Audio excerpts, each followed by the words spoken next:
मैया बहुत पीड़ा हो रही है मैया। हाँ नन्ना, तू घर चल, मैं तुझे औषधि लगा दूंगी। हल्दी का लेप लगाऊंगी ना, झट से ठीक हो जाएगा। चल चल।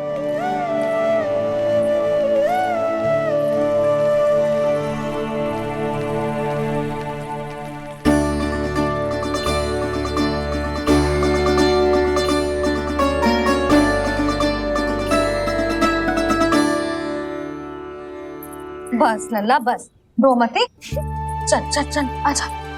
अभी औषधि लगाऊंगी ना, तेरी सारी पीड़ा लुप्त हो जाएगी। आजा आजा, बैठ जा लल्ला। अभी आई मैं। हाँ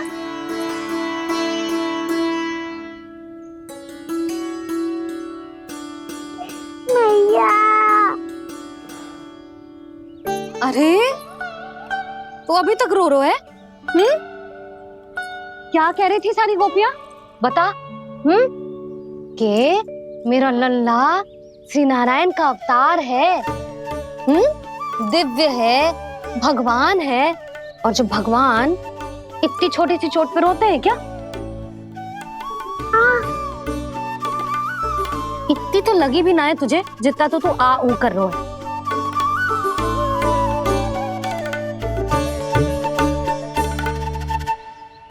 आओ ना, करूंगो। आप ऐसा दुलार थोड़ी करोगी।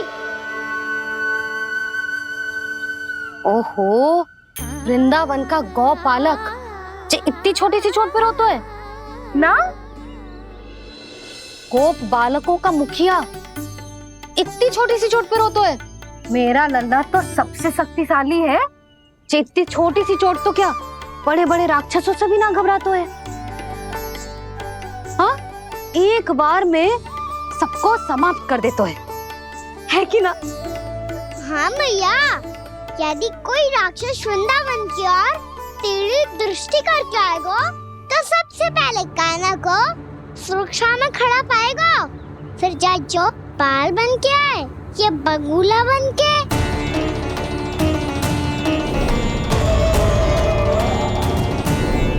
ना लल्ला, सोचो भी मती। वृंदावन की सुरक्षा करना तेरा दायित्व ना है। तुझे और कोई संकट का सामना करने की आवश्यकता ना है।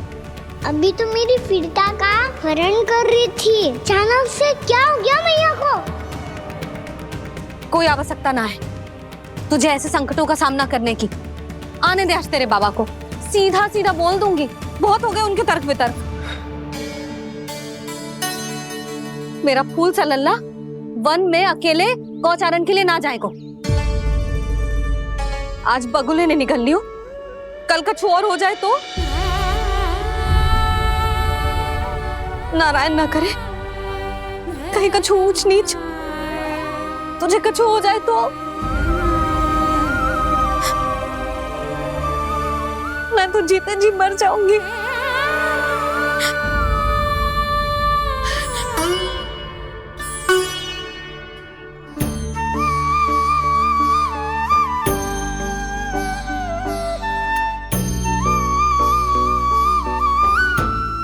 लल्ला की वीर मैया इतनी सी बात तो रोती है क्या?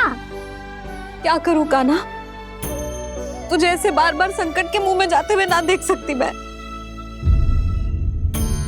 तो फिर मैया मैं वचन देता हूँ, आज के बाद मैं गौचारण के लिए तभी जाऊंगा जब आप आज्ञा दोगी। पक्का? छल ना करेगा ना मेरे साथ? मैंने कब छल करो मैया? अच्छा ठीक है, ना करूंगा छल। यदि आपसे पूछे बिना बाहर निकलो तो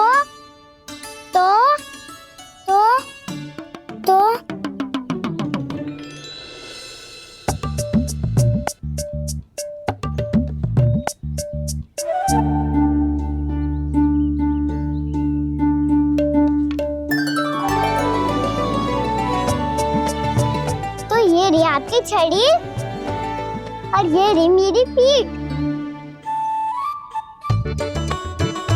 चेक देना था पर तोड़। ठीक है, जब तूने अपना दंड निर्धारित कर ही लियो है तो सोच ले, अब अगर तूने मेरी बात ना मानी तो तोड़ तोड़ छड़ी पड़ेगी, समझ आई?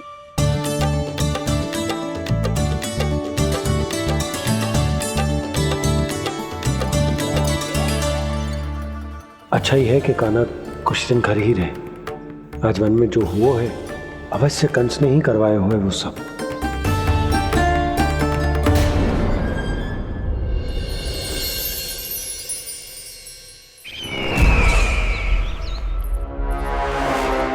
आपका ये धनुष तो सबसे अधिक शक्तिशाली था महाराज, ये कैसे टूट गया? कहीं ये बकासुर की पराजय का संकेत तो?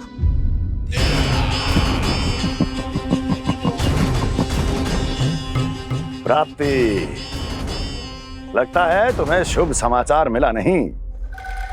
उस बकासुर ने उस विष्णु अवतार को जीवित ही निगल लिया है। अरे अब तक तो उस नन्हे से बालक को पचा भी चुका होगा वो।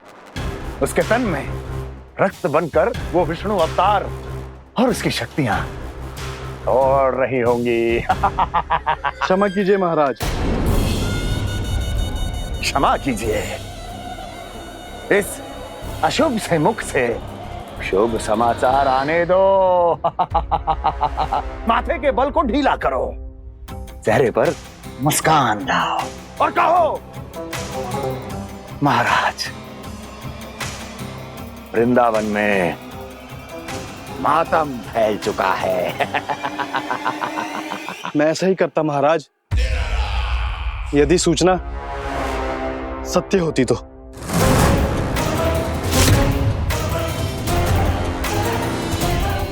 कहना क्या चाहते हो? एक क्षण में सूचना उगलो, अन्यथा मेरा योद्धा बकासुर विष्णु अवतार की तरह तुम्हें भी जीवित निकल जाएगा। आने दो। बकासुर मारा गया महाराज, बकासुर मारा गया महाराज, बकासुर मारा गया। बकासुर मर चुका है? असंभव। असंभव। बकासुर ने उस बालक को निगल तो लिया था, पर उसकी सुरक्षा करने के लिए सभी देवता वहां प्रकट हो गए, पर फिर भी कोई बकासुर का सामना नहीं कर पाया। और फिर क्या हुआ? वो बालक स्वयं ही बकासुर के उदर से बाहर आ गया और उसकी चोंच तोड़कर उसकी हत्या कर दी।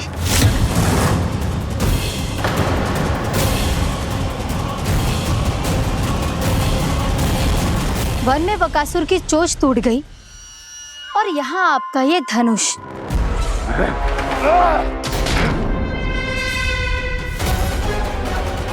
केवल नहीं टूटा तो आपका ये भ्रम महाराज। क्षमा कीजिएगा महाराज, आपका भ्रम टूटना आवश्यक है। आवश्यक है आपको यह आभास होना कि उस विष्णु अवतार को पराजित करने के लिए आपके साधारण योद्धाओं में वो सामर्थ्य नहीं है। अच्छा सर, उतना तृणावर्त बकासुर ये सब साधारण नहीं थे प्राप्ति, साधारण नहीं थे। फिर तो ये और भी अधिक चिंता का विषय है महाराज, क्योंकि इसका अर्थ तो यही हुआ कि वो विष्णु अवतार कुछ अधिक ही असाधारण है और उसका सामना करने के लिए और उसे मिट्टी में मिलाने के लिए आपको एक ऐसे अस्त्र की आवश्यकता है जो उसके सामने ना झुके और ना ही टूटे।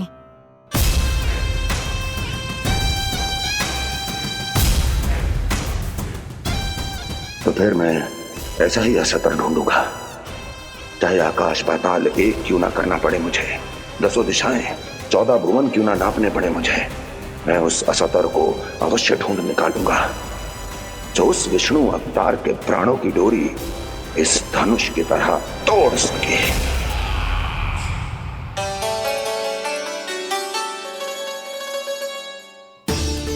थैंक्स पापा, मैंने मैया को वचन दिया है कि जब तक नहीं चाहेंगी मैं वन नहीं जाऊंगा, इसलिए आप मुझे मारने के लिए कोई शक्तिशाली असुर ढूंढने में व्यस्त रहो।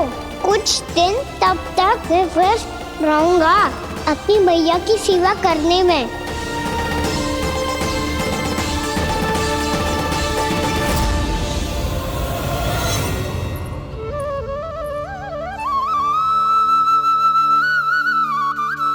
लो मैया, तुलसी जी को चढ़ाने के लिए जल।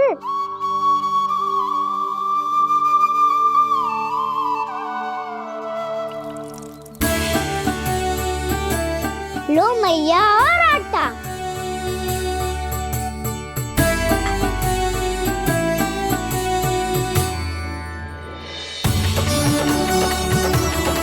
लो मैया, बेलन।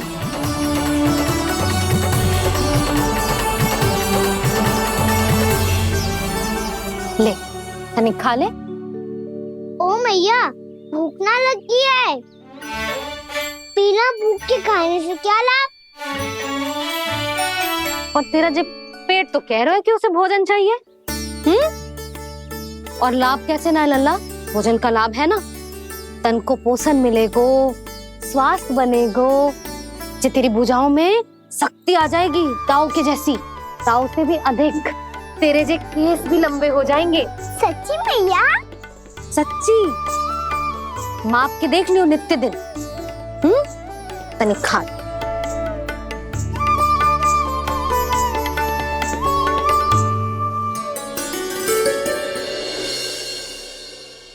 मान के मैया का कहना, छक के भोजन खाते हैं, नित्य मापते भुजा केश, पर ज्यो का त्यों ही पाते हैं।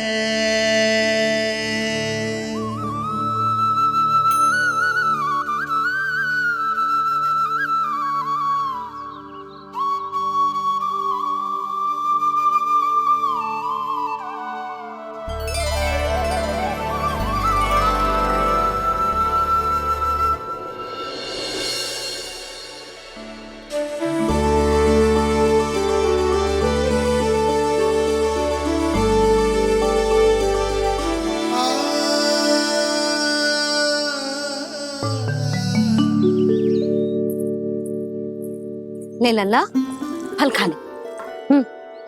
ना, मुझे ना खाने फल वल। क्यों? लंबे केस और शक्तिशाली भुजाएं ना चाहिए? व्यर्थ है ये सब। पिछले 10 दिनों से देख रहा हूँ, ना केस लंबे हुए हैं, ना भुजाएं शक्तिशाली बनी है। 10 दिन में कछु ना होने वाला। 10 सप्ताह ऐसे खाएगो ना, तब जाके कछु बदलाव दिखेगो। समझ आई? चल अब खा ले। वैसे भी मुझे बहुत सारी तैयारियां करनी है आज। इसीलिए मैया, एकादशी के व्रत के लिए लल्ला। सुनो जी, सारी सामग्री आ गई? हाँ, तुमने जो कही थी सब ले आए हूँ।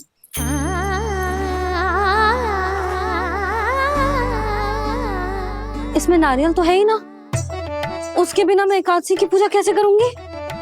यशोदा, मैंने भोला से कह दिया, वो लेकर आते ही होगा। घबराओ मत। कैसे ना घबराओ जी, आपको पता है ना एकादशी का व्रत मेरे लिए कितना महत्वपूर्ण है। पतो है। अरे इसमें तो दिए भी ना है।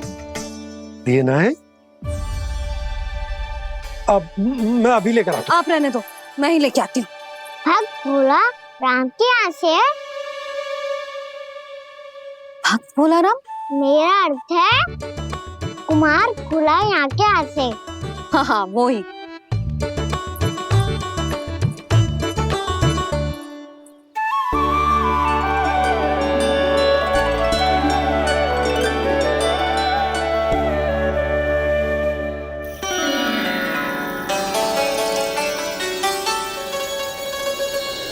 श्री हरि, श्री हरि, मेरे श्री हरि।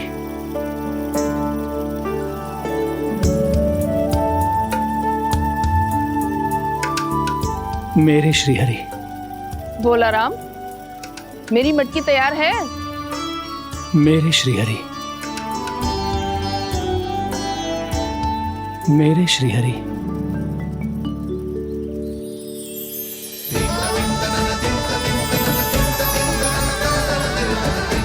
भोला राम।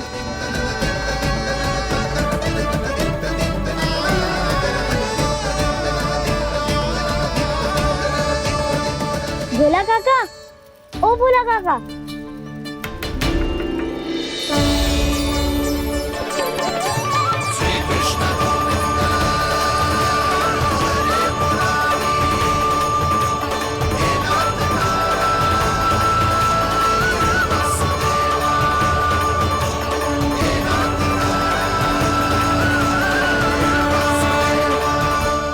अरे श्री हरि प्रसन्न हो गए, मेरे श्री हरि आ गए, मेरे भगवान आ गए, मेरे श्री हरि आ गए, मेरे भगवान आ गए, मेरे श्री हरि आ गए, मेरे भगवान आ गए, मेरे श्री हरि आ गए, मेरे भगवान आ गए, मेरे भगवान आ गए, मेरे घर मेरे भगवान आ गए।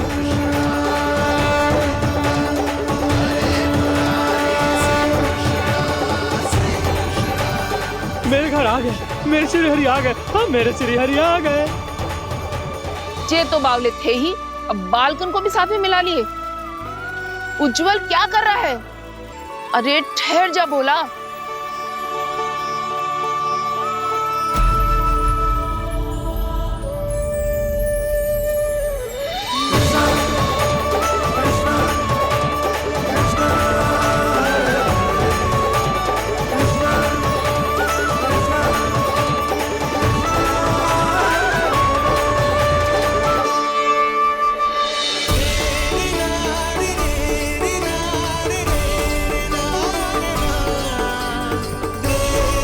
तुम प्रेम से बुलाओ, आएंगे हरि भी।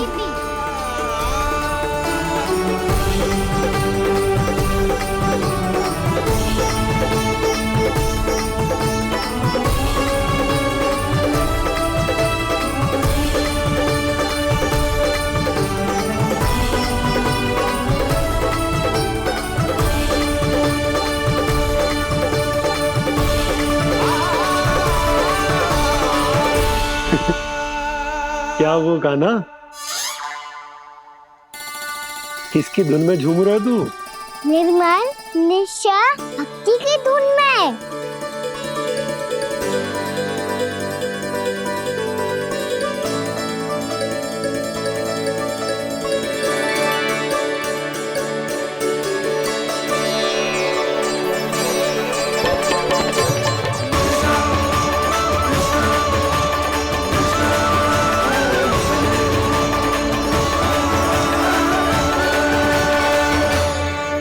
अरे क्या हो गया इन्हें? पावले हो गए हैं क्या? ठहरो, कोई आवश्यकता ना है ऐसे बावलों की तरह नाचने की।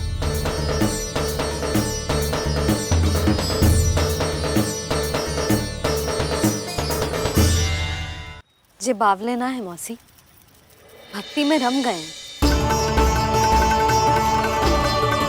बस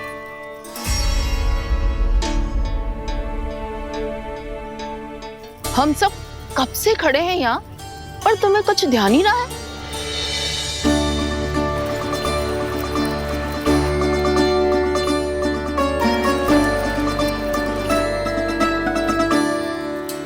नाच गाने में ऐसे मगन हुए कि हमें देखा भी ना।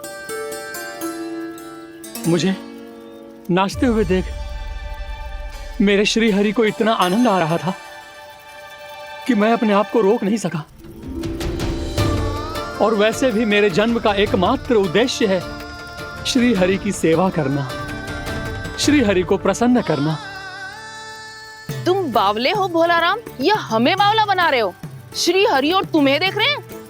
हाँ, अभी वो यहीं थे, देख रहे थे। भोला काका, आपने भी ना अति कर दी। अब हमें भी बताओ तनी, कहाँ थे श्री हरि?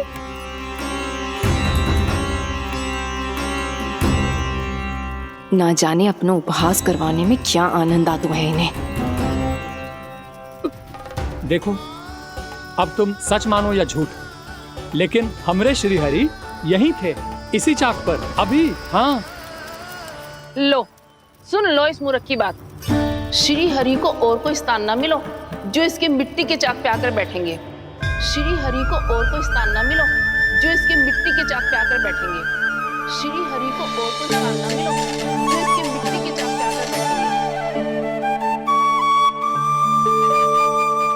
जैसी मैया वैसो ही लल्ला, दोनों का कुछ पता ही ना चल तो कब किस बात पर प्रसन्न हो जाए और किस बात पर रुष्ट।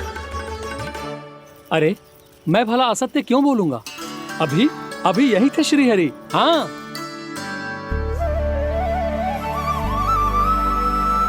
हाँ, जैसे श्री हरि को तो कोई कार्य है ही ना, वो तो आतुर होके बैठे रहते हैं कब तुम हरि हरि बुलाओ और वो दौड़े चले आए।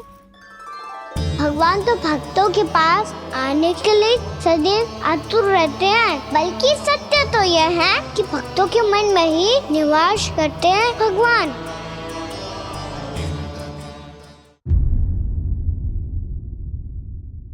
अरे मैं भला असत्य क्यों बोलूंगा? अभी अभी यही थे श्रीहरि। हाँ,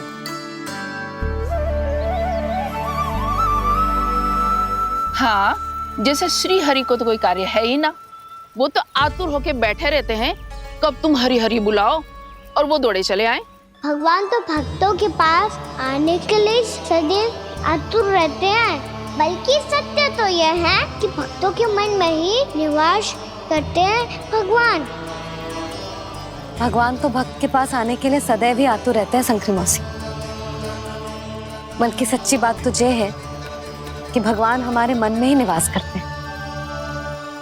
कम से कम तू तो इसे बढ़ावा मत दे जशोदा। जब देखो जब हरि नाम की रट लगाए रहते है। हरि बोलते बोलते ऐसो बावलो होता है कि सारा कार्य भूल जाता है। 2 दिन से अपनी मटकी के लिए चक्कर काट रही हूँ। अभी तो एक चक्कर और लगाना होगा आपको। आपकी मटकी तैयार हो गई है, अभी लाता हूँ।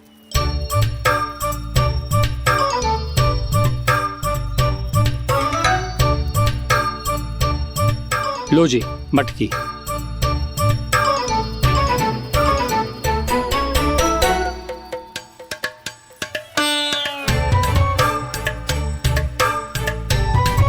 इस कच्चे मटके का क्या करूं मैं?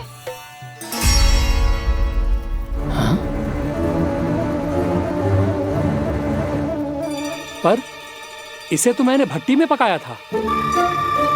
अब तू ही देख ले कितना ध्यान रहता है इस कार्य पे। और कह तो है कि श्री हरि आते हैं इससे मिलने। हाँ आते हैं और आगे भी आएंगे हमारे श्रीहरि हमसे मिलने। और आके मोक्ष देंगे, है ना? मांगूंगा तो मोक्ष भी दे देंगे, मांगूंगा तो मोक्ष भी दे देंगे, मांगूंगा तो मोक्ष भी दे देंगे। अभी तो ये बता कि तू मुझे मेरी मटकी कब देगो? और मेरी मांग कब पूरी करोगे भोला राम जी? मेरो घड़ा मेरे दिए तो तैयार है ना, कल एकादशी की पूजा और व्रत के लिए। एकादशी का व्रत? हाँ, एकादशी का व्रत। इसे करने से श्री हरि बहुत प्रसन्न होते हैं। अच्छा, फिर तो अभी लाया।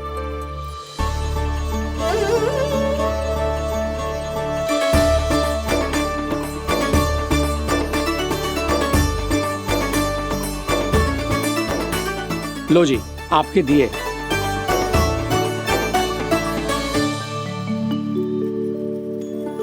और जो हमने मांगा है वो?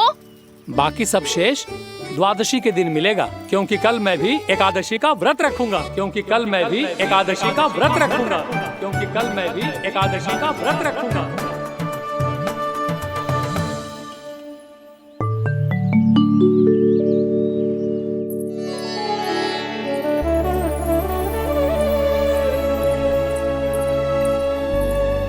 जानकी, फूलों का प्रबंध हुआ कि ना?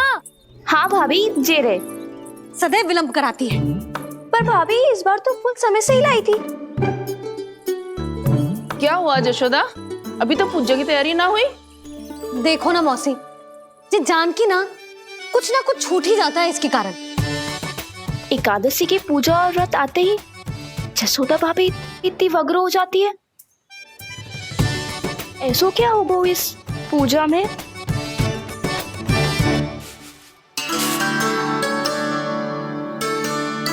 ये थाली में रोली चंदन रखने से, दिया जलाने से के होगो?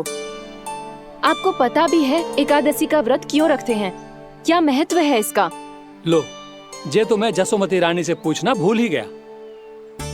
पर हाँ भगवान, मेरे लिए इतना ही पर्याप्त है कि इस व्रत को रखने से मेरे श्रीहरि हमसे प्रसन्न हो जाएंगे।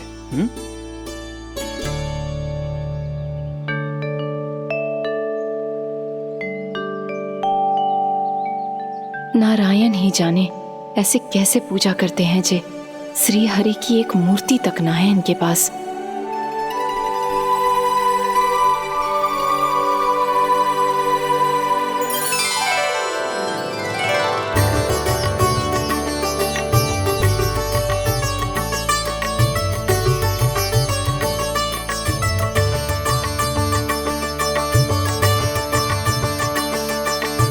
प्रभु, न तो मेरे पास मूर्ति है और ना तो इस व्रत के विधि विधान के बारे में मुझे जानकारी है और ना ही मुझे इसके महत्व के बारे में जानकारी है, पर फिर भी मैं करना चाहता हूं।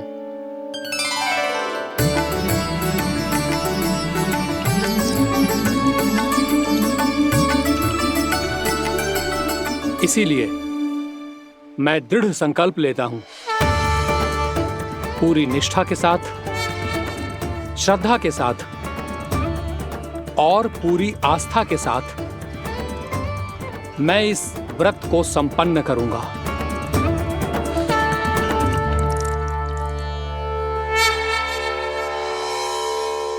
हम संकल्प लेते हैं कि एकादशी के व्रत को पूरी निष्ठा के साथ संपन्न करेंगे।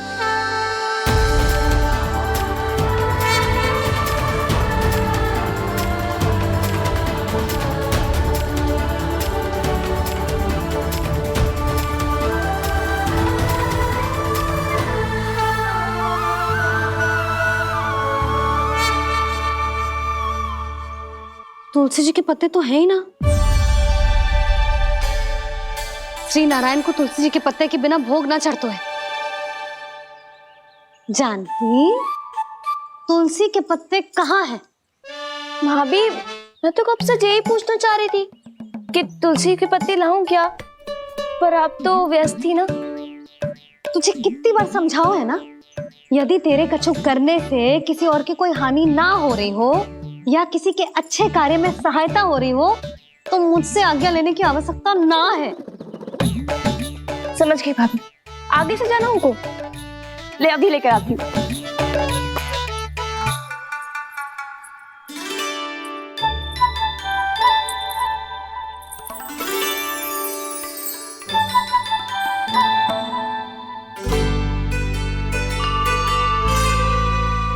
ताऊ, आपने पहले ये व्रत करो है? आपको इसका महत्व पता है? भाभी चल। जानकी, तुमने ये व्रत करो है, फिर तुमको इसका महत्व पता है? सुमति जी, आपको पता है इसका महत्व? कान्हा, क्यों तंग कर रहे हो सबको? मैया, सबने करो ये व्रत, मुझे भी करना है।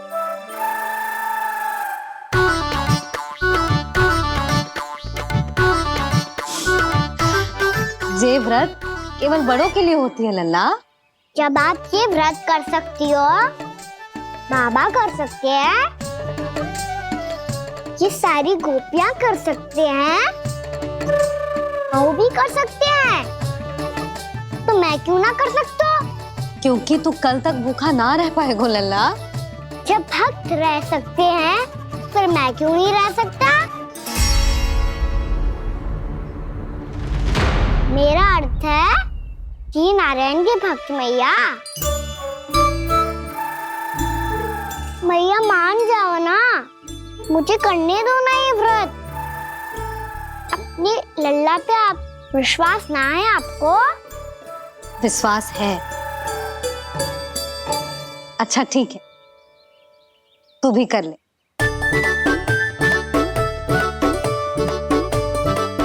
पर मैया, व्रत की कथा तो सुनाओ, मैं तो अबध हूँ ना। मुझे कैसा पता चलेगा कि ये व्रत करते क्यों है?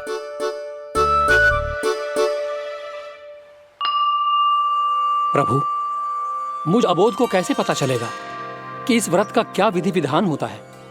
और क्यों रखा जाता है और इसका महत्व क्या होता है, मुझे तो आप ही बता सकते हैं प्रभु।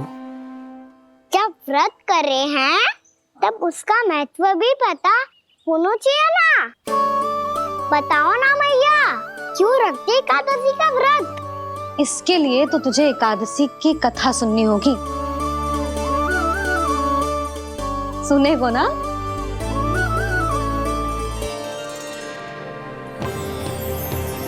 वसुदेव सुतं देवं कंसचाणूरमर्दनम् श्रीहरि, यशोदा परमानन्दम् कृष्णं वन्दे जगद्गुरुम्। वाह प्रभु, अपने भक्तों को एकादशी व्रत का महत्व समझाने का अच्छा उपाय खोज निकाला है आपने।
अब सब जन एकादशी के व्रत की कथा ध्यान से सुनना, तभी जे व्रत पूरा माना जाएगा। समझो लल्ला?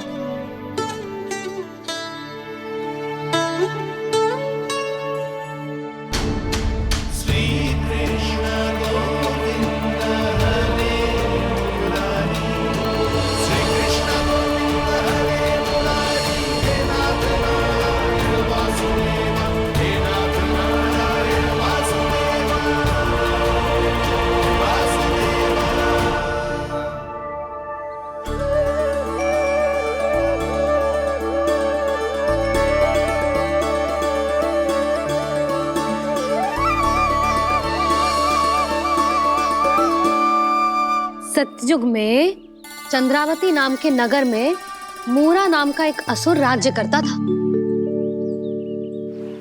ओम ब्रह्मदेवाय नमः। ओम ब्रह्मदेवाय नमः।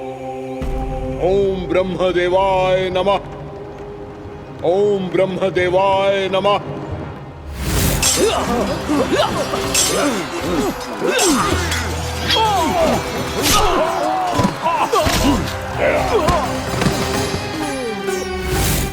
ओम ब्रह्मदेवाय नमः।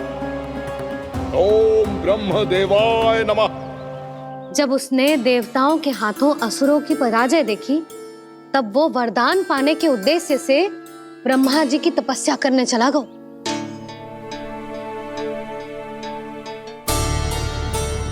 शीघ्र ही मूरा की तपस्या सफल हो गई और ब्रह्मदेव जी उससे प्रसन्न हो गए। ओम ब्रह्मदेवाय नमः। ओम ब्रह्मदेवाय नमः। ओम ब्रह्मदेवाय नमः। ओम ब्रह्मदेवाय नमः। ओम ब्रह्मदेवाय नमः। ओम ब्रह्मदेवाय नमः। ओम ब्रह्मदेवाय नमः। ओम ब्रह्मदेवाय नमः। ओम ब्रह्मदेवाय नमः। मूरा, प्रणाम ब्रह्मदेव। तुम्हारी तपस्या सफल हुई। बोलो, तुम्हें क्या वर चाहिए? सृष्टि के रचयिता ब्रह्मदेव, कृपया मुझे ऐसा वरदान दीजिए जिसकी सहायता से मैं त्रिलोकी विजयी बन जाऊं और कोई देवता मुझे पराजित ना कर सके। यहाँ तक कि देवताओं के रक्षक, सृष्टि के संचालक भगवान श्री विष्णु के लिए भी मैं अपराजय रहूं। तथास्तु तथास्तु तथास्तु। प्रणाम ब्रह्मदेव।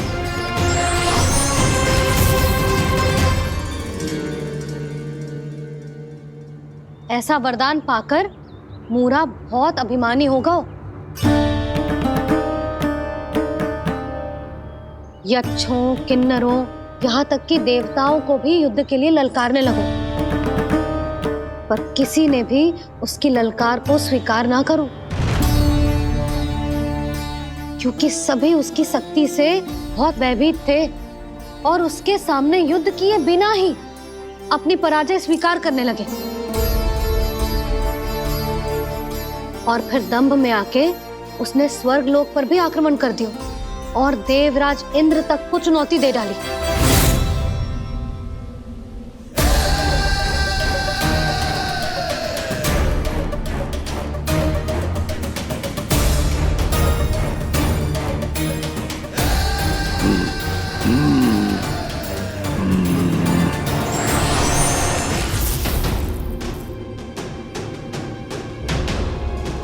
मैं प्रतीक्षा कर रहा हूं देवराज, क्या उत्तर है तुम्हारा?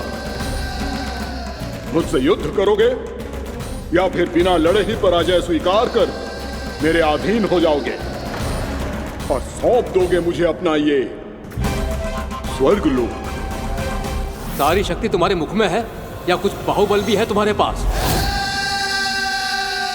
मैं तुम्हारी चुनौती स्वीकार करता हूं मूरा, मैं तुम्हारी चुनौती स्वीकार करता हूं मूरा।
खैरिए देवगण, असुरराज मूरा को ब्रह्मदेव का आशीर्वाद प्राप्त है। आप में से कोई भी इन्हें पराजित नहीं कर पाएगा।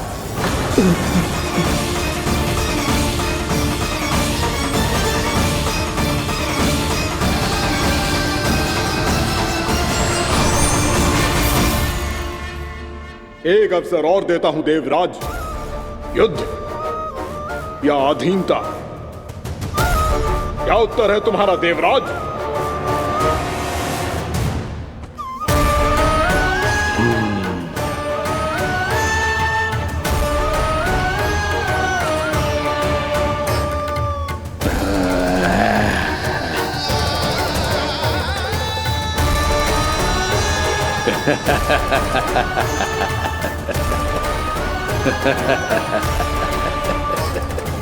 इंद्र और सभी देवताओं ने मूरा के आतंक में आके उससे भयभीत होके अपना सिंहासन छोड़ दियो। अब मूरा स्वर्ग का अधिपति बन गयो और शीघ्र ही उसने अन्य सभी असुरों को स्वर्ग में निवास करने के लिए आमंत्रित कर दियो। और इस प्रकार से वो धीरे धीरे तीनों लोकों का सम्राट बन गयो। उसे किसी ने रोका नहीं मैया? ना लल्ला, इतना साहस किसी में था ही ना। और फिर ये निश्चित करने के लिए कि भविष्य में किसी और असुर की मृत्यु ना हो, वो यमराज पे भी विजय प्राप्त करने के लिए यमलोक की ओर प्रस्थान कर दियो। वो तो अपने आप को और सभी असुरों को अमर बनाना चाहता था, पर देवता और यमराज भी उसकी ये योजना समझ गए थे। इसीलिए उसके आने से पहले ही सारे देवताओं ने श्री नारायण से सहायता के लिए गुहार लगाई। अब केवल आप ही कुछ कर सकते हैं प्रभु। अभी तो मूरा केवल त्रिलोक का स्वामी है, और यदि उसने यमलोक भी जीत लिया तो वो जीवन को ही नियंत्रित नहीं करेगा प्रभु, वो मृत्यु का भी स्वामी हो जाएगा। ऐसे में पहले सृष्टि का संतुलन तो नष्ट होगा प्रभु, और फिर स्वयं सृष्टि ही नष्ट हो जाएगी। ऐसा नहीं होगा यमदेव, नियति ऐसा होने ही नहीं देगी। विधि रचेगी खेल और मैं बनूंगा माध्यम। असुर राज मुरा का सामना मैं करूंगा। बस आप मुझे चुनौती देने के लिए उसे तैयार कर लीजिए, चाहे उसके लिए आपको साम दाम दंड भेद कोई भी उपाय क्यों ना अपनाना पड़े।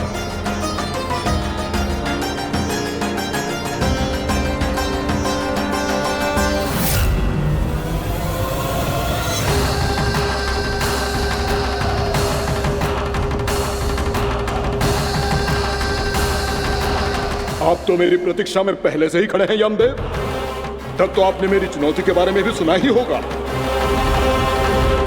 कहिए, क्या उत्तर है आपका?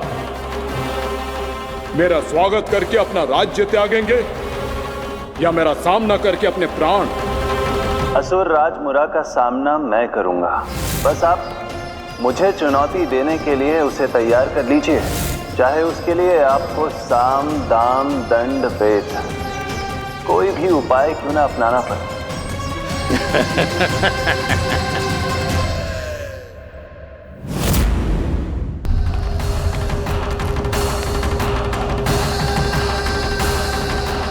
आप तो मेरी प्रतीक्षा में पहले से ही खड़े हैं यमदेव, तब तो आपने मेरी चुनौती के बारे में भी सुना ही होगा। कहिए, क्या उत्तर है आपका? मेरा स्वागत करके अपना राज्य त्यागेंगे या मेरा सामना करके अपने प्राण? हे असुर श्रेष्ठ, मैं आपकी अधीनता स्वीकार करने के लिए तैयार हूं। बस एक विनती है मेरी। शर्त को विनती का नाम देकर पहलाना चाहते हो मुझे यमराज? असुर राज मूरा के सामने शर्त रख पाओ, इतना सामर्थ्य नहीं है तुम में। इसका आभास है मुझे असुरराज, पर मैं आपकी अधीनता स्वीकार करूं इससे पहले आपको स्वामी धर्म का पालन करना होगा। मेरे पुराने स्वामी के क्रोध से मेरी रक्षा करनी होगी आपको। कौन है तुम्हारा पुराना स्वामी? भगवान श्री नारायण। और छोटी माँ, मूरासुर को तो श्री नारायण से भी रक्षा का वरदान प्राप्त था ना? यही तो श्री नारायण की लीला थी बलराम। पर वो राक्षस अपने दम में जे समझ ही ना पाओ कि वो क्या भूल करने जा रहे हैं, और पहुंच गो भगवान श्री नारायण को चुनौती देने के लिए।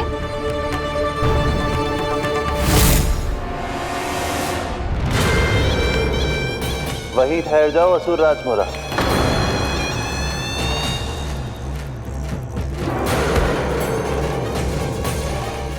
यहाँ क्यों आए? आपको पराजित करने और ये वैकुंठ जीतने, ताकि मैं यमलोक का स्वामी बन सकूं। फिर आओ, युद्ध भूमि में मेरा सामना करो।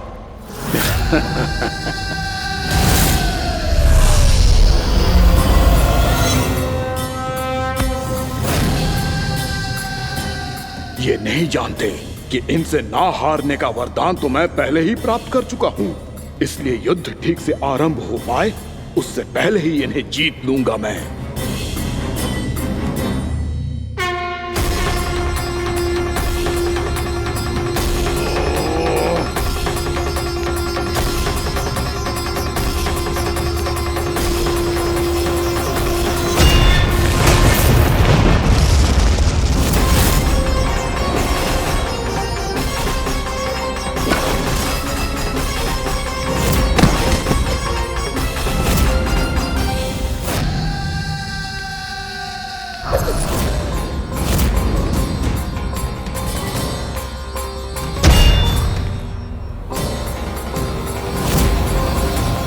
और इस प्रकार जे युद्ध वर्षों वर्षों तक चलता रहो।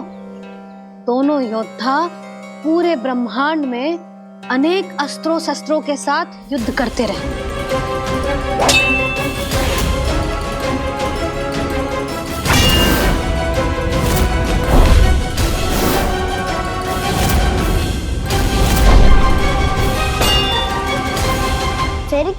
मैया।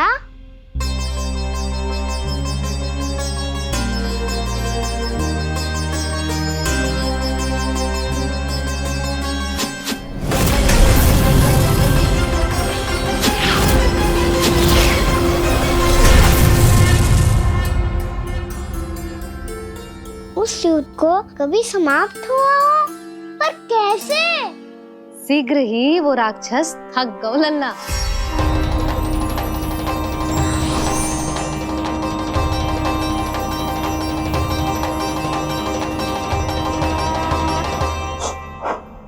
खड़े खड़े देख क्या रहे हैं नारायण? आक्रमण कीजिए, वध कर दीजिए मेरा।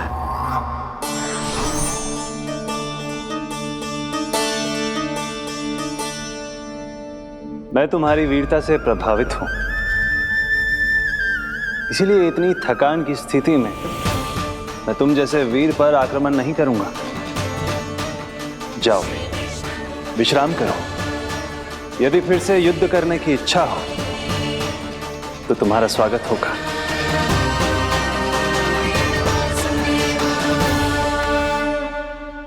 जे कह के श्री नारायण बद्रिका आश्रम चले गए और वहां हिमवत नाम की एक कंदरा में ध्यान लगा के बैठ गए।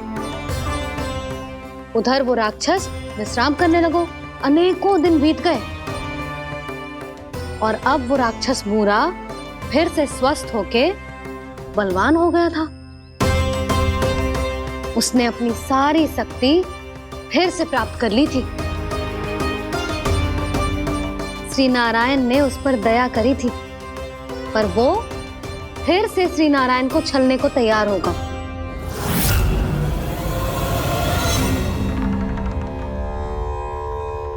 ध्यान में बैठे बैठे श्री नारायण योग निद्रा में चले गए,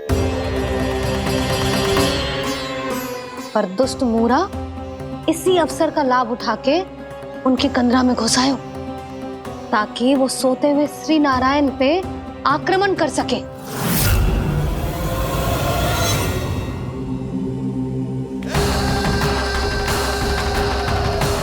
आज इस लंबे युद्ध को जीतकर अपने इस अंतिम शत्रु का भी अंत कर दूंगा मैं।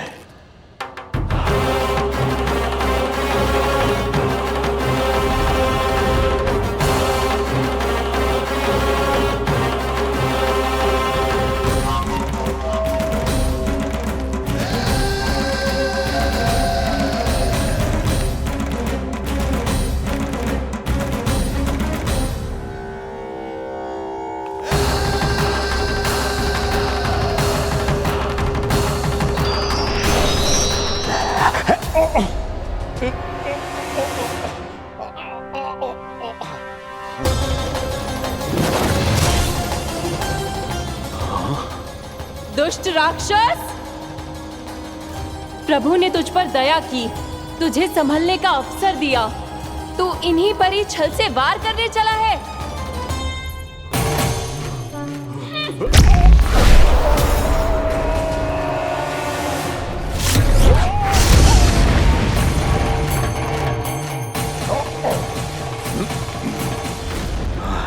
मैं अजय हूँ, मुझे कोई पराजित नहीं कर सकता। ब्रह्मा का वरदान है मुझे।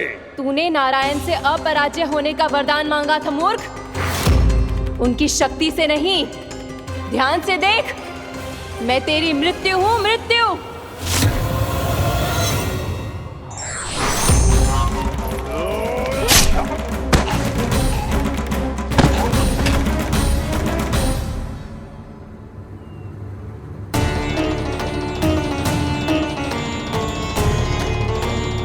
वो देवी कौन थी छोटी माँ? और कौन बलराम, वो ही तो थी देवी एकादशी।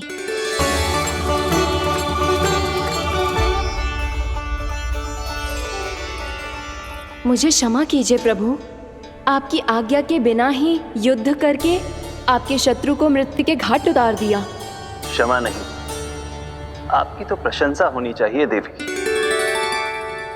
असुर राज को मारकर आपने सभी देवताओं को मुक्त करवाया है। इस पापी के अहंकार से तीनों लोकों की रक्षा की है आपने। आप एकादशी की तिथि पर मेरी एकादश इंद्रियों से उत्पन्न हुई हैं। इसीलिए मेरे सभी भक्त आपको उत्पन्न एकादशी के नाम से जानेंगे। सभी तिथियों में आपका स्थान सर्वश्रेष्ठ होगा। जिस तरह आपने राक्षस के आक्रमण से मेरी रक्षा की है, उसी प्रकार एकादशी के दिन व्रत करके जो भी भक्त आपकी कथा सुनेगा, मैं स्वयं उसकी रक्षा करूंगा।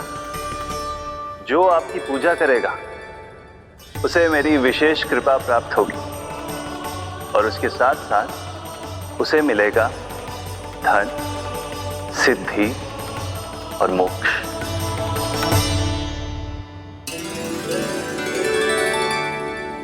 इसीलिए आज के दिन व्रत रखने का बहुत अधिक महत्व होता है। बोलो एकादशी मैया की जय। बोलो श्री नारायण भगवान की जय।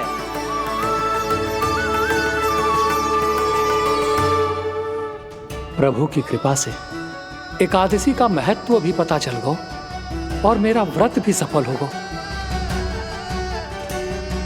अभी नहीं भूला रहा, एकादशी का व्रत पूरी तरह तभी सफल होता है जब द्वादशी के दिन उसे पूरा किया जाता है।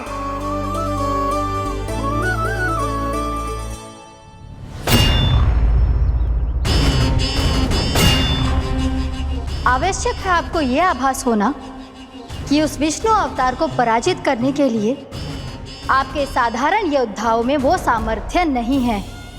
वो विष्णु अवतार कुछ अधिक ही असाधारण है।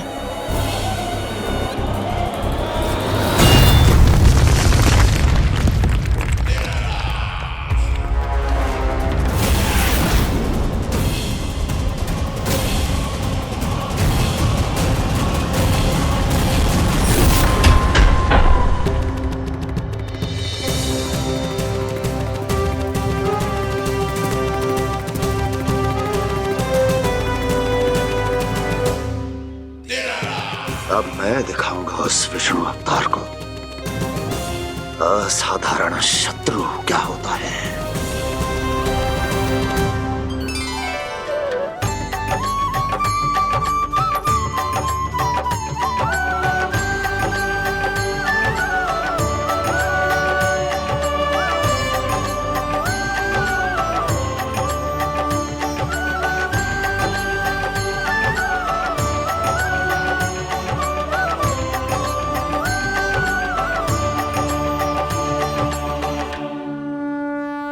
मामा अधीर हो रहे हैं, पर मैया ने मुझे अभी तक बाहर जाने की आज्ञा नहीं दी है। अभी उन्हें किसी और राक्षस को यहाँ भेजने से रोकने के लिए मुझे कुछ करना होगा।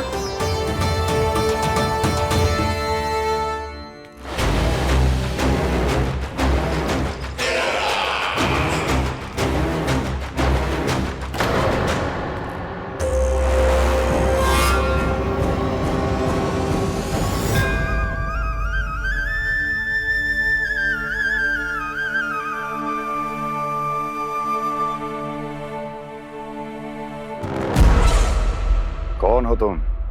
बचपन से ही मुझे मारने का सपना देख रहे हैं, फिर मुझे ही नहीं पहचानते।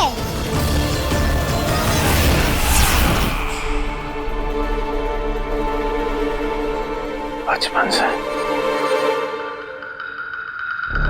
विष्णु अवतार।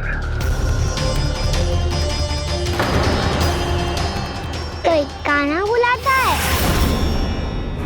तो कोई मुरलीधर पुकारता है, कोई माखन चोर कहता है, कोई कहता है चिच्चोर। पर विष्णु अवतार इस नाम से तो बस आप ही मुझे बुलाते हो मामा जी। इतना साहस, ये तो यहाँ आ गया है।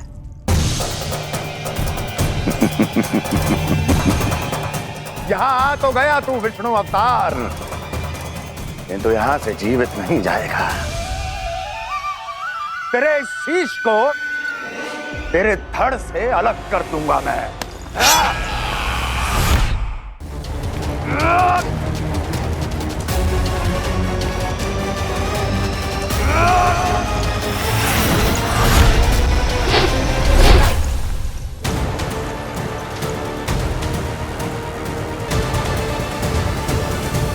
वहाँ कहाँ देख रहे हो मामा जी?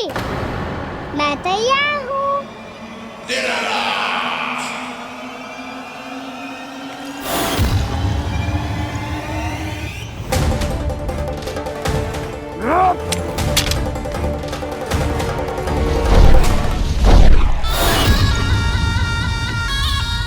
मामा जी, आप सदैव इसी तरह क्रोध में रहते हो क्या?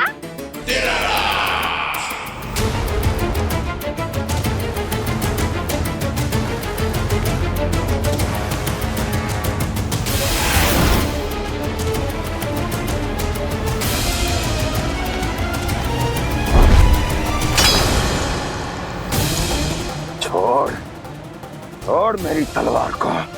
छोड़ो तो तब जब पकड़ा हूँ।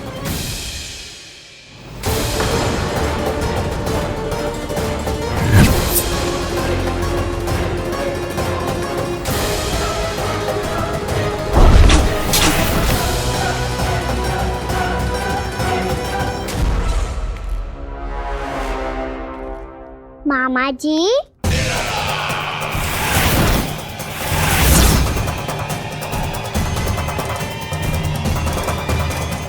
आप थक गए होंगे, थोड़ा विश्राम कर लो। आपका तो पता नहीं, मैं अवश्य थक गया हूँ।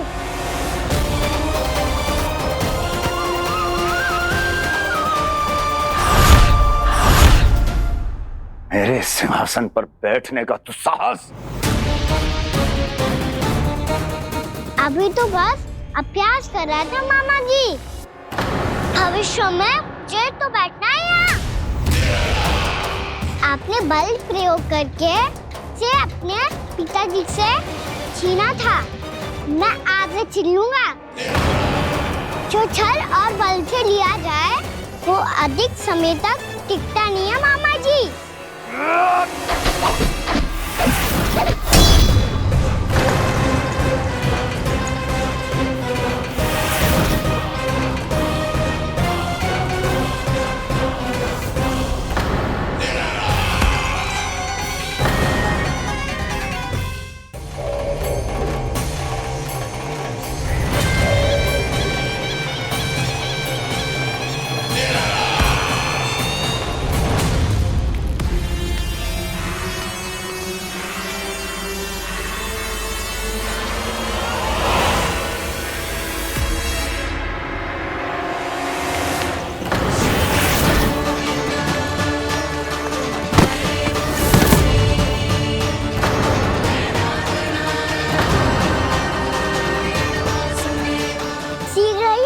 सिंहासन छोड़ना होगा।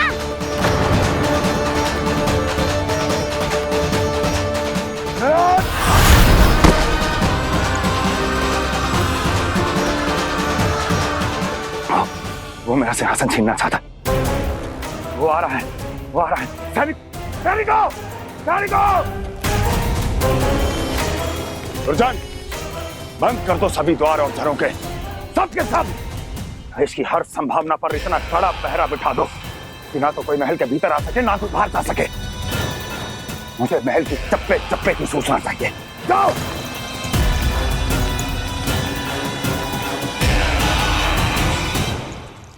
सिंहासन।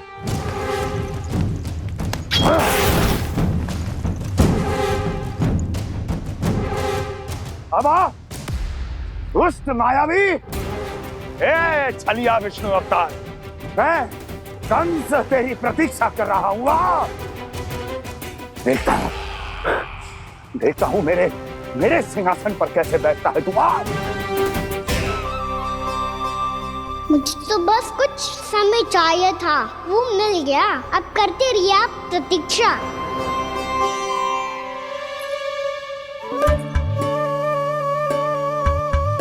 जी अपने आप से बातें क्यों कर रहे हो जी?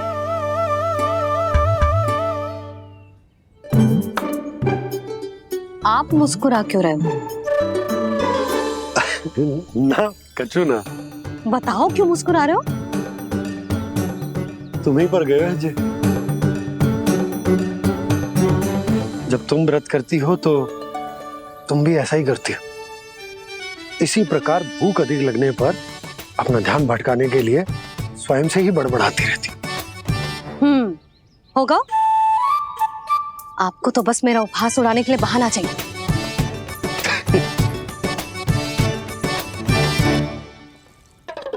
लल्ला, भूख लगी है?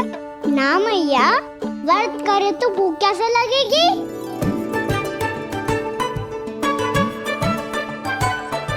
यदि लगी हो तो छोटे बालकों को थोड़ी बहुत भूल चूक क्षमा होती है। कछु ना तो फल तो तू खा ही सकते है। अब तो पूरे नियम और विधि विधान से व्रत तोड़ूंगा। कल द्वादशी के सुबह मुहूर्त के अनुसार। ठीक।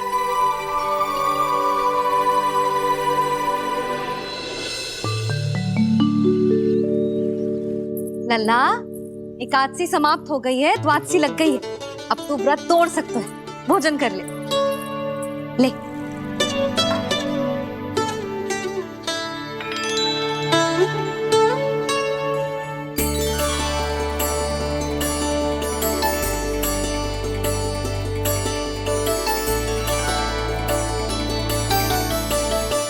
आज तो कार्य कर लीजिएगा। मैं ना चाहती कि सब गांव वाले फिर से आपका उपहास उड़ाएं। अरे, इसी क्षण कार्य आरंभ करना आवश्यक ना है। कुछ खा तो लो। कल भी पूरे दिन व्रत में रहे, अब तो कुछ खा लो। ना ना, अभी बिल्कुल भूख ना है। और हाँ भगवान, तुम्हें चिंता करने की आवश्यकता नहीं है। आज मैं किसी को भी 2 शब्द कहने का अवसर नहीं दूंगा। अरे, कुछ खाओगे पियोगे नहीं तो कैसे रहोगे?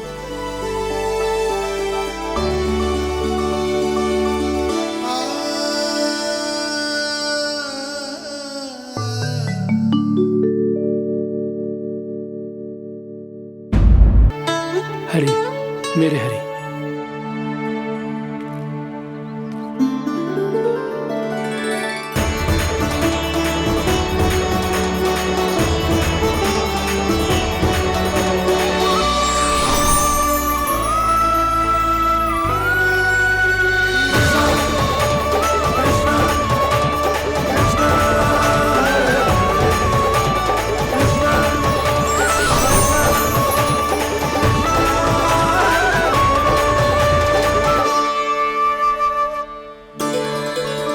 अभी अभी तो मैंने बच्चों की माँ को वचन दिया था कि आज किसी को शिकायत करने का अवसर ना दूंगा, और अब मैं प्रभु श्री हरि की कल्पना जसोमती रानी के लल्ला में ही करने लगा। ना ना, ये ठीक ना है।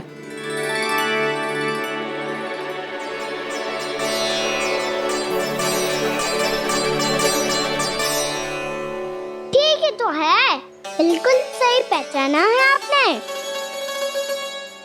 बड़े तो बड़े, अब तो बालक भी हमारा उपहास उड़ाने लगे। मैं आपका उपहास नहीं उड़ाने आया, मैं तो आपके एकादशी के व्रत को पूरा कराने आया हूँ।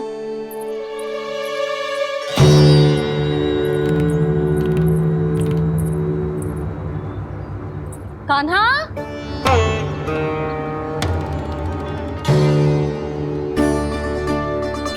तो ये रे आपकी छड़ी और ये रे मेरी पीठ। सेक देना तापड़ तोड़। आज तो इसकी पीठ सेक के रहूंगी मैं। मैया घर पे भूखी मुझे ढूंढ रही होगी। लो, आज द्वादशी के दिन पहले प्रहर में भोजन करके अपना एकादशी का व्रत पूरा करो आप। धन्यवाद राजकुमार, पर अभी हमें भूख नहीं है। बहुत सारा काम पड़ा है, और अभी थोड़ी ही देर में शंकरी बहन भी अपनी मटकी लेने आती होंगी।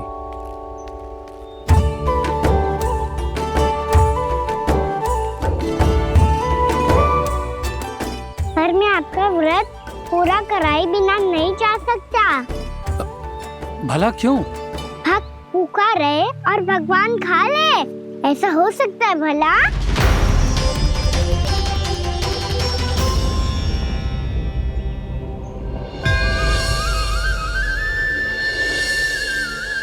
ये कैसा भ्रम हो रहा है मुझे लगता है अपना काम करना चाहिए।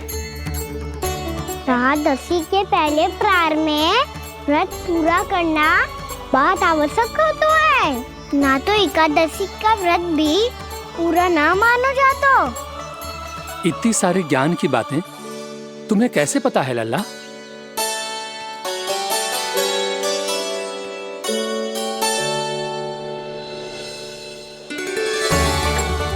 जैसे एकादशी की कथा होती है, वैसे द्वादशी की महिमा भी एक बहुत महत्वपूर्ण कथा है।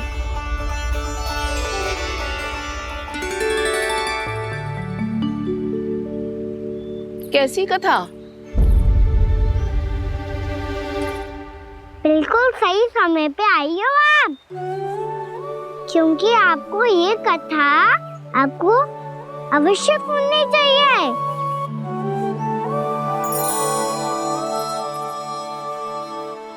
मुझे क्यों? पहले सुन तो लियो, फिर स्वयं ही पता चल जाएगा। बहुत समय पहले एक राजा हुआ करते थे, राजा अम्बरीश। भगवान श्री हरि के बहुत बड़े भक्त थे। ओम नमो नारायणाय। ओम नमो नारायणाय।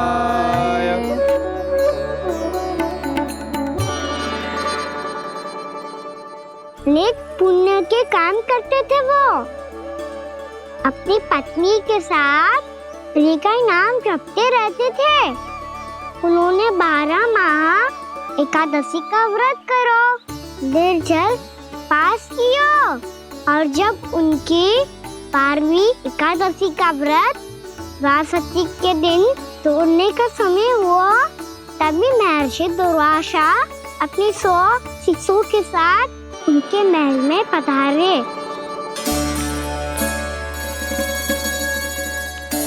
प्रणाम स्वीकार करें महर्षि। आप जैसे महान ऋषि मेरे राज्यसभा में आए, वो भी ऐसे अवसर पर जब मैं और मेरी पत्नी निरंतर 12 एकादशियों के बाद अंतिम एकादशी का व्रत तोड़ेंगे। इससे बड़े सौभाग्य की क्या बात हो सकती है हमारे लिए? आज आपके साथ साथ मेरा और मेरे शिष्यों का एकादशी व्रत भी पूरा होगा। संभव है प्रभु की इच्छा यही हो कि हम सब अपना व्रत एक साथ तोड़ें। ये तो अत्यधिक प्रसन्नता की बात है महर्षि। तो फिर ठीक है, हम सब यात्रा से थके हैं। व्रत तोड़ने से पहले हम स्नान करना चाहते हैं। जैसी आपकी इच्छा महर्षि। जब तक आप लोग लौटेंगे तब तक आपके सारे प्रबंध यहाँ हो चुके होंगे।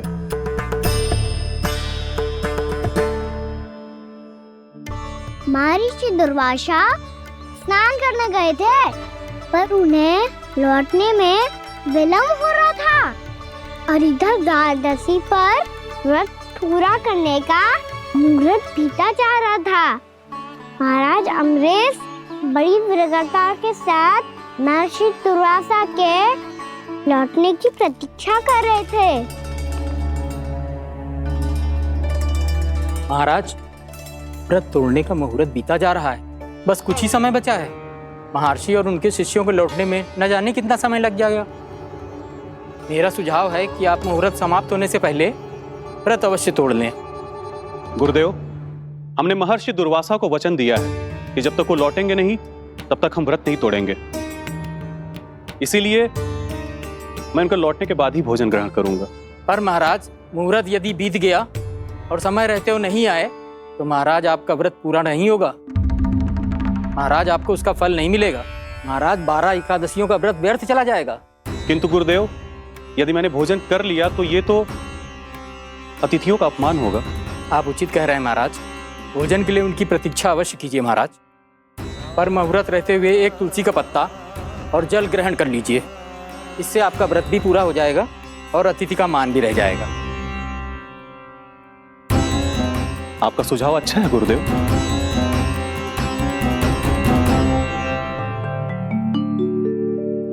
जैसे ही महाराज ने तुलसी का पत्ता खाया, वैसे ही महर्षि दुर्वासा लौट आए। महाराज,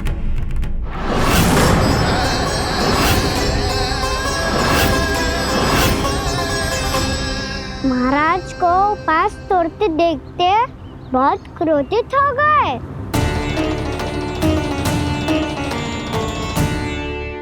बहुत बड़े भक्त हैं आप, परंतु आप ये नहीं जानते अपने अतिथियों के साथ कैसा व्यवहार करना चाहिए। आपने हमें साथ भोजन करने का वचन दिया था, पर अपना व्रत क्यों तोड़ा आपने? महर्षि, मैंने भोजन नहीं ग्रहण किया। कहीं मुहूर्त न निकल जाए इस कारण मैंने एक तुलसी का पत्ता ग्रहण कर लिया। 56 भोग खाया हो या एक पत्ता, अपना व्रत तोड़कर अतिथियों का अपमान किया है, मेरा अपमान किया है। अब आपको दंड भोगना होगा ताकि आप सीख पाएं कि अतिथियों के साथ कैसा व्यवहार होना चाहिए। महर्षि, आप जो भी दंड मुझे देंगे मुझे स्वीकार है, किंतु आप क्रोधित मत होइए। क्रोध का कारण आपने दिया है महाराज। एक महर्षि का अपमान करके राक्षसी प्रवृत्ति का परिचय दिया है आपने, इसीलिए अब एक राक्षसी आपको दंड देगी।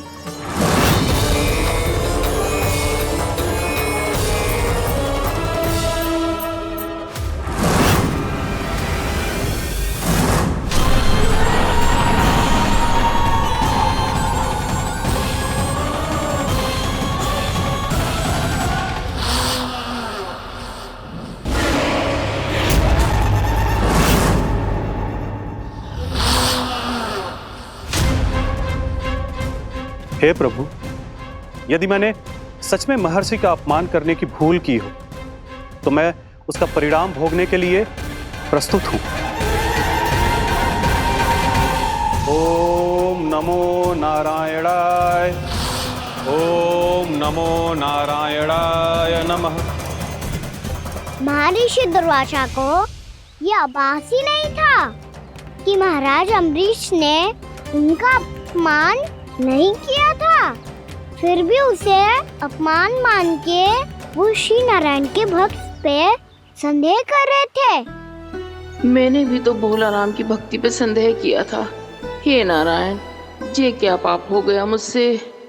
संदेह किसी अपमान से कम ना हो तो, और भगवान सब सह सकते हैं, पर उनके प्रिय भक्तों का अपमान सहन ना कर सकते, इसीलिए उन्होंने अस्थिचेप करने का निर्णय लिया।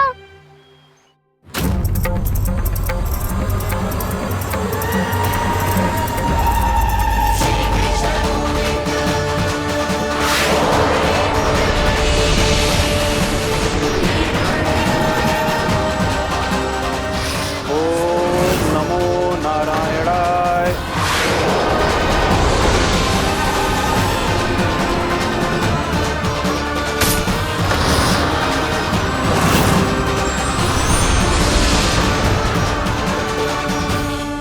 और फिर भगवान का वो सुदर्शन चक्र महर्षि दुर्वासा के पीछे पड़ गया। ये चक्र तो मेरी ओर बढ़ रहा है। ओम नमो नारायणाय। ये कैसे संभव हो सकता है? कोई रोको इसे, कोई रोको इसे।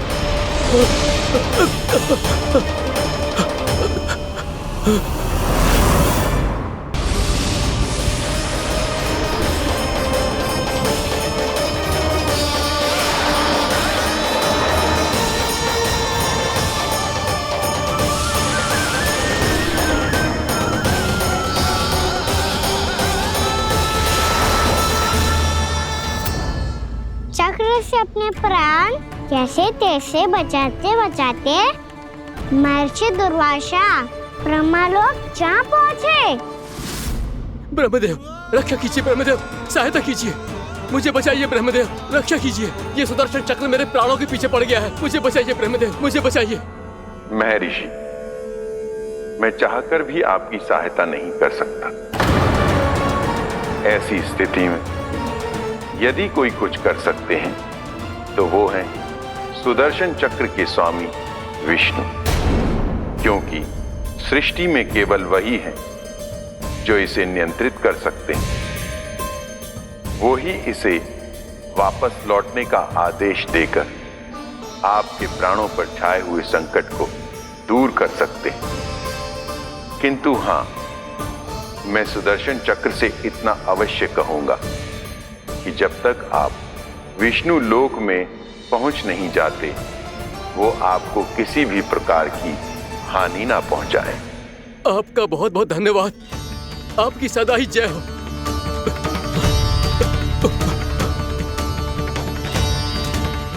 फिर क्या था? भागते भागते महर्षि दुर्वासा सीधे भगवान श्री हरि के शरण में बैकुंठ पहुंच गए। त्राहिमाम प्रभु, त्राहिमाम, मुझे बचाइए, मेरी सहायता कीजिए प्रभु, मेरी सहायता कीजिए। मैं आपके इस चक्र और ऊर्जा से नहीं भाग सकता प्रभु। कृपया करके अपने सुदर्शन को रोकिए, इसे वापस लीजिए प्रभु। यह असंभव है महर्षि। एक बार सुदर्शन चक्र मेरे हाथों से छूट जाए तो अपना उद्देश्य पूरा किए बिना, मेरे भक्तों की रक्षा किए बिना वापस नहीं लौटता। कोई तो उपाय होगा प्रभु, कृपया करके मेरे प्राण बचाइए प्रभु। मैं सुदर्शन की ऊर्जा से जलकर भस्म नहीं होना चाहता प्रभु। आप जो कहेंगे मैं करूंगा प्रभु। मेरी सहायता कीजिए प्रभु, मेरी सहायता कीजिए। मुझे नहीं लगता कि आप वो कर पाएंगे। मैं अवश्य करूंगा। मैं अपनी प्राण रक्षा के लिए कुछ भी करूंगा प्रभु। आपने मेरे भक्त राजा अम्बरीश को भक्ति का कर्तव्य निभाने के लिए अपमानित और दंडित किया है महर्षि, पर भक्त की रक्षा करना भगवान का कर्तव्य है। इसलिए यदि आप भक्त राजा अम्बरीश के पास जाकर क्षमा याचना करें और यदि वो आपको क्षमा कर दे, तो ही ये चक्र आपके प्राण लिए बिना लौट सकता है। अन्यथा आप तो जानते हैं महर्षि, मेरे भक्त का अपमान मेरा अपमान। भक्त का अपमान भगवान के अपमान से कम ना हो तो है। महर्षि दुर्वासा को भी ये बात समझ आई और फिर उन्होंने महाराज अम्बरीश से क्षमा याचना की। महाराज महाराज महाराज महाराज महाराज, मुझे क्षमा करें महाराज, मुझसे बहुत बड़ी भूल हो गई महाराज, मुझसे बहुत बड़ी भूल हो गई महाराज। महर्षि, आप हमारे चरण छुए ये उचित नहीं। महाराज, महाराज अम्बरीश, आप नारायण के सच्चे भक्त हैं। मैंने आपको अपमानित किया, दंडित करने का प्रयास किया महाराज। इस अपराध के लिए मुझे क्षमा कीजिए महाराज, और इस सुदर्शन चक्र से मेरे प्राण बचाइए महाराज।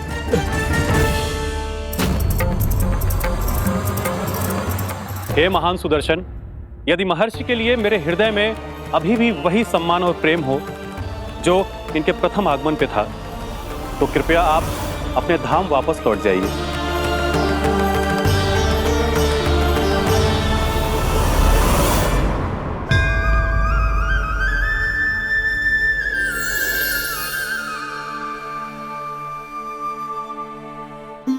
आपका बहुत बहुत धन्यवाद महाराज अम्बरीश। मैं आपको आशीर्वाद देता हूं कि आप देवराज इंद्र के समान शक्तिशाली हों। आपकी कीर्ति का पताका 10 दिशाओं में फहराए। मेरी बस एक ही इच्छा है महर्षि, कि मैं आपके साथ अपना उपवास तोड़ सकूं। अवश्य महाराज, हम सब भोजन आपके साथ करेंगे और अपने आप को नारायण की सेवा में अर्पित करके व्रत को पूरा करेंगे, क्योंकि आज जो यहाँ हुआ है उससे सिद्ध हो चुका है कि एकादशी व्रत का फल द्वादशी की सुबह भोजन करने से ही प्राप्त होता है।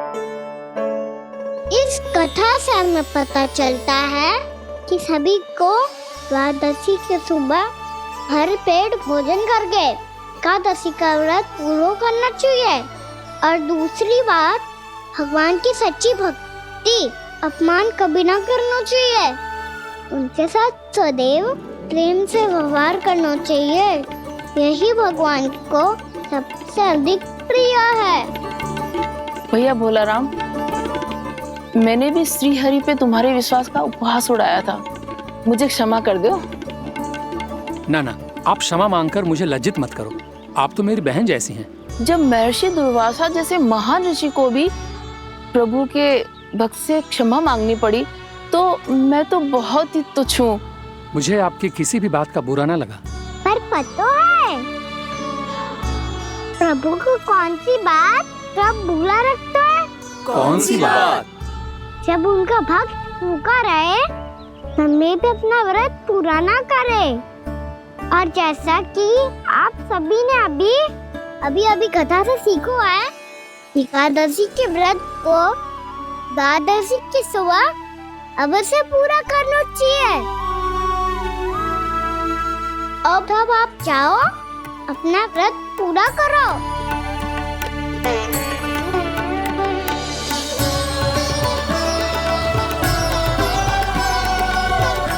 मैं आपके लिए जल लेके आती हूँ।